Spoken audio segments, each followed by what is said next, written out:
So we're here today at Founders Lodge, which is right outside of PE in South Africa. And we are going to get to meet Munu, the blind black rhino. He was rescued by a guy named Brett Barlow, who has just been his savior. Munu's a black rhino bull, being the predominant male, or the alpha male in the area, encountered fight after fight after fight, and as a result, I suppose a bit like a boxer, you just take one punch too many. He became completely blind. And they saw him walking around in circles and they were unsure what was happening. So what they did was they darted him and then they found out that he was blind. They flew in an ophthalmic surgeon who checked him out, who said he's got 2 detached retinas. Whoa. And his prognosis was 100% blindness for life. Called by a friend of mine at Sandparks to say they'd found a blind black rhino and they weren't too sure what to do with it. I went and had a look at him and I just said, "What you going to do?" And they said, "Either euthanize or put him back on the veldt." And I just said, "I've got to have him, can I have him?" Brett was told that he should be put down because he would cost too much money to save and it just wasn't worth it. And Brett saw it differently. I think they would have put him back on the veldt, and already lions were circling him when they found him. So he would have been a lion dinner. So this is Munu. Does he know his name? He knows his name. He knows exactly who he is. Come Munu, come. Come. Let me give him a little bit of his favorite treat so far. Holy cow. Come here, my boy. Come here, my boy. There we go. So you want to make a rhino happy? Black rhino happy? Yeah. Give him some nuss. What's that? Nuss? Nuss. This is a variant of the euphorbium family. Okay. It's really toxic to humans and most other animals. But to rhinos, it's like their catnip or their Mars bars. They go gaga for it. He's about 17 to 18 years old. Okay. Wow. Yeah. So he's still got a... So he can still breed? He can still breed. They live to about 45 years old. I think the last census in 2013, there were 254 of his subspecies in South Africa. So I took what they had at the Bomas he was held in for 7 months.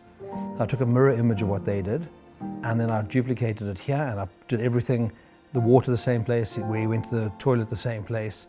I took wood chips from his existing place where he was, and I brought them over here and I covered the floors with it. So when he got out of his crate, he walked out and he basically went, "I'm home." Remember, he's a wild animal who's got a disability, like a special needs child. So we can't just open up and give him huge areas. So I've had to do smaller areas and then get bigger and bigger areas. So, so now we sort of budgeting, and we're going to start enlarging this now. And I think he can never be free. But he's not a zoo animal. Yeah. He does his own thing. He walks in, he walks out, he eats, he does his own thing. Yeah. He's got to get used to how he walks around, where food is, and how to get back into his boma, because we close him in the boma every night. That's just for his safety.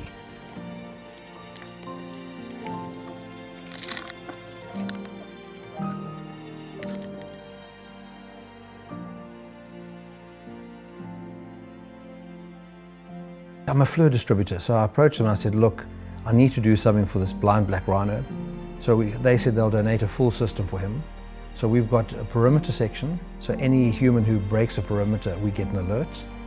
Then from there we've got close protection with a Saros camera, and then inside we've got optical cameras with good infrared, so we can watch them. They all stream back to a control room where there's a controller 24 hours a day, and on site here we have 2 armed guards 24 hours a day.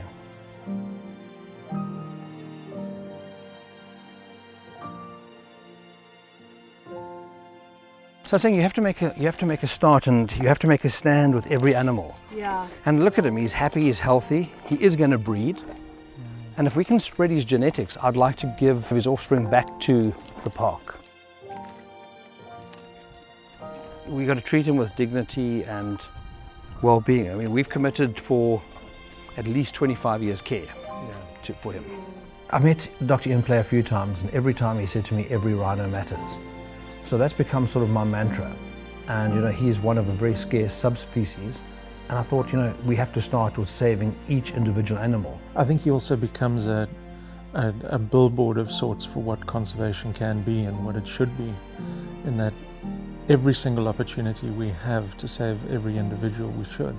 And because he's able to breed, all of these offspring should have offspring of their own. So saving one is actually saving so many.